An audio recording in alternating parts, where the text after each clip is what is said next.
I and my colleagues, Art Aaron and Lucy Brown and others, have put 37 people who are madly in love into a functional MRI brain scanner. 17 who are happily in love, 15 who had just been dumped, and we're just starting our third experiment, studying people who report that they're still in love after 10 to 25 years of marriage. So this is the short story of that research. In the jungles of Guatemala, in Tikal, stands a temple. It was built by the grandest sun king of the grandest city-state, of the grandest civilization of the Americas, the Mayas. His name was Casacanchawi. He stood over 6 feet tall. He lived into his 80s, and he was buried beneath this monument in 720 AD. And Mayan inscriptions proclaim that he was deeply in love with his wife, so he built a temple in her honor facing his. And every spring and autumn, exactly at the equinox, the sun rises behind his temple and perfectly bathes her temple with his shadow. And as the sun sets behind her temple in the afternoon, it perfectly bathes his temple with her shadow. After 1,300 years, these two lovers still touch and kiss from their tomb. Around the world, people love. They sing for love. They dance for love. They compose poems and stories about love. They tell myths and legends about love. They pine for love. They live for love. They kill for love. And they die for love. As Walt Whitman once said, he said, "Oh, I would stake all for you." Anthropologists have found evidence of romantic love in 170 societies. They've never found a society that did not have it. But love isn't always a happy experience. In one study of college students, they asked a lot of questions about love, but the two that stood out to me the most were, have you ever been rejected by somebody who you really loved? And the second question was, have you ever dumped somebody who really loved you?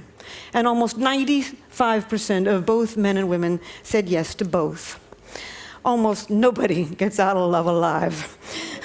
So before I start telling you about the brain, I want to read for you what I think is the most powerful love poem on earth. There's other love poems that are, of course, just as good, but I don't think this one can be surpassed. It was told by an anonymous Kwakiutl Indian of southern Alaska to a missionary in 1896. Here it is. I've never had the opportunity to say it before. Fire runs through my body with the pain of loving you. Pain runs through my body with the fires of my love for you. Pain like a boil about to burst with my love for you. Consumed by fire with my love for you. I remember what you said to me. I am thinking of your love for me. I am torn by your love for me. Pain and more pain. Where are you going with my love? I am told you will go from here. I am told you will leave me here. My body is numb with grief. Remember what I said, my love. Goodbye, my love, goodbye. Emily Dickinson once wrote, "Parting is all we need to know of hell." How many people have suffered in all the millions of years of human evolution? How many people around the world are dancing with elation at this very minute? Romantic love is one of the most powerful sensations on earth. So several years ago, I decided to look into the brain and study this madness. Our first study of people who are happily in love has been widely publicized, so I'm only going to say very little about it. We found activity in a tiny little factory near the base of the brain called the ventral tegmental area. We found activity in some cells called the A10 cells, cells that actually make dopamine, a natural stimulant, and spray it to many brain regions. Indeed, this part, the VTA, is part of the brain's reward system. It's way below your cognitive thinking process. It's below your emotions. It's part of what we call the reptilian core of the brain, associated with wanting, with motivation, with focus, and with craving. In fact, the same brain region where we found activity becomes active also when you feel the rush of cocaine. But romantic love is much more than a cocaine high. At least you come down from cocaine. Romantic love is an obsession. It possesses you. You lose your sense of self. You can't stop thinking about another human being. Somebody is camping in your head. As an 8th century Japanese poet said, "My longing had no time when it ceases." Wild is love. And the obsession can get worse when you've been rejected. So right now, Lucy Brown and I, the neuroscientist on our project, are looking at the data of the people who we put into the machine after they had just been dumped. It was very difficult, actually, putting these people in the machine because they were in such bad shape. So anyway, we found activity in 3 brain regions. We found activity in a brain region, in exactly the same brain region associated with intense romantic love. What a bad deal. You know, when you've been dumped, the one thing you'd love to do is just forget about this human being and then go on with your life. But no, you just love them harder. As the poet Terence, the Roman poet, once said, he said, "The less my hope, the hotter my love." And indeed, we now know why. 2,000 years later, we can explain this in the brain. That brain system, the reward system for wanting, for motivation, for craving, for focus, becomes more active when you can't get what you want. In this case, life's greatest prize, an appropriate mating partner. We found activity in other brain regions also, in a brain region associated with calculating gains and losses. You know, you're lying there, you're looking at the picture, you're in this machine, you're calculating, you know, what went wrong, you know, what have I lost? As a matter of fact, Lucy and I have a little joke about this. It comes from a David Mamet play, and there's 2 con artists in the play, and the woman is conning the man, and the man looks at the woman and says, "Oh, you're a bad pony. I'm not going to bet on you." And indeed, it's this brain, part of the brain, the core of the nucleus accumbens actually, that's becoming active as you're measuring your gains and losses. It's also the brain region that becomes active when you're willing to take enormous risks for huge gains and huge losses. Last but not least, we found activity in the brain region associated with deep attachment to another individual. No wonder people suffer around the world, and we have so many crimes of passion. When you've been rejected in love, not only are you engulfed with feelings of romantic love, but you're feeling deep attachment to this individual. Moreover, this brain circuit for reward is working, and you're feeling intense energy, intense focus, intense motivation, and the willingness to risk it all to win life's greatest prize. So what have I learned from this experiment that I would like to tell the world? Foremost, I've come to think that romantic love is a drive, a basic mating drive. Not the sex drive. The sex drive gets you out there looking for a whole range of partners. Romantic love enables you to focus your mating energy on just one at a time, conserve your mating energy, and start the mating process with a single individual. I think of all of the poetry that I've read about romantic love, what sums it up best is something that is said by Plato. Over 2,000 years ago. He said, "The God of love lives in the state of need." It is a need. It is an urge. It is a homeostatic imbalance. Like hunger and thirst, it's almost impossible to stamp out.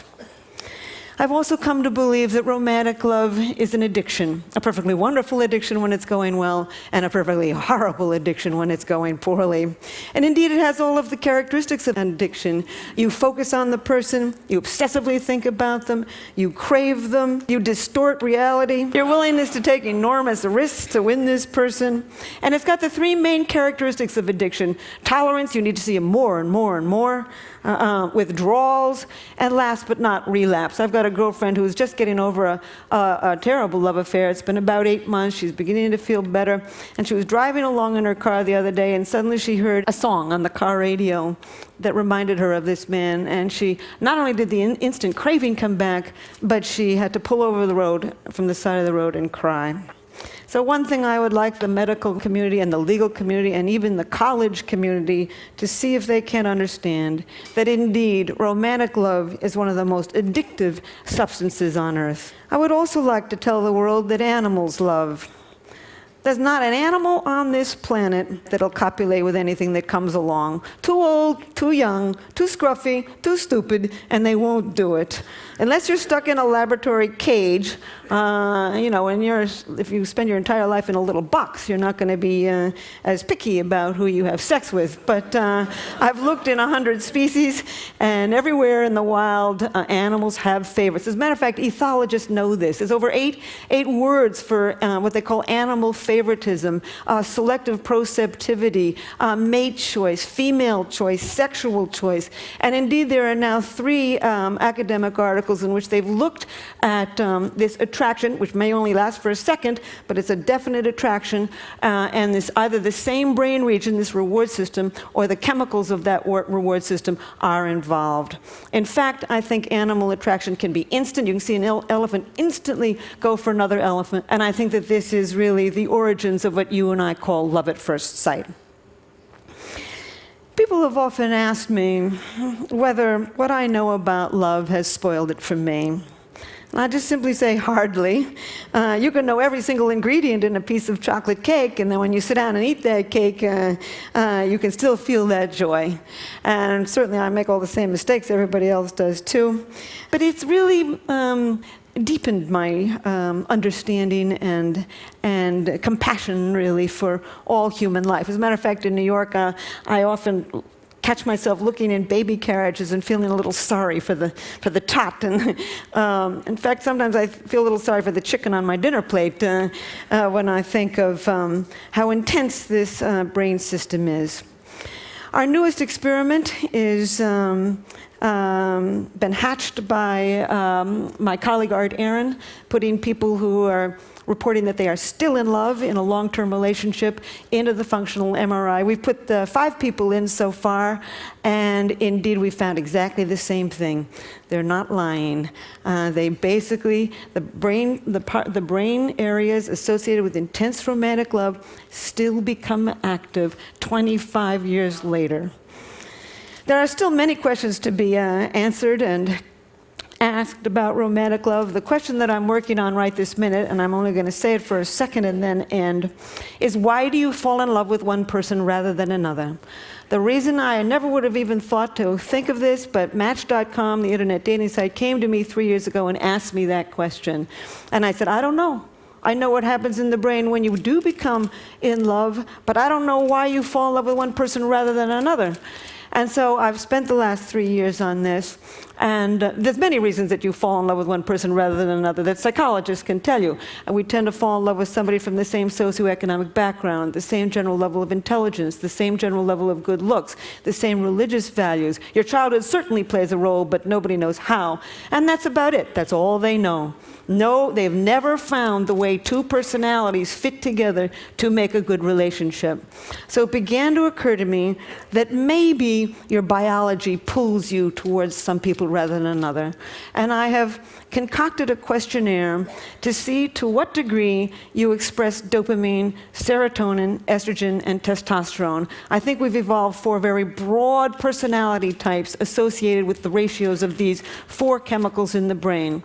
And on this dating site that I've created called chemistry.com, I ask you first a series of questions to see to what degree you express these chemicals, and I'm watching who chooses who to love. And 3.7 million people have taken the questionnaire in America. About 600,000 people have taken it in 33 other countries. I'm putting the data together now, and at some point, there will always be magic to love, but I think I will come closer to understanding why it is you can walk into a room and everybody is from your background, your same general level of intelligence, your same general level of good looks, and you don't feel pulled towards all of them. I think there's biology to that. I think we're going to end up in the next few years to understand all kinds of brain mechanisms that pull us to one person rather than another. So I will close with this. Oh, these are my older people.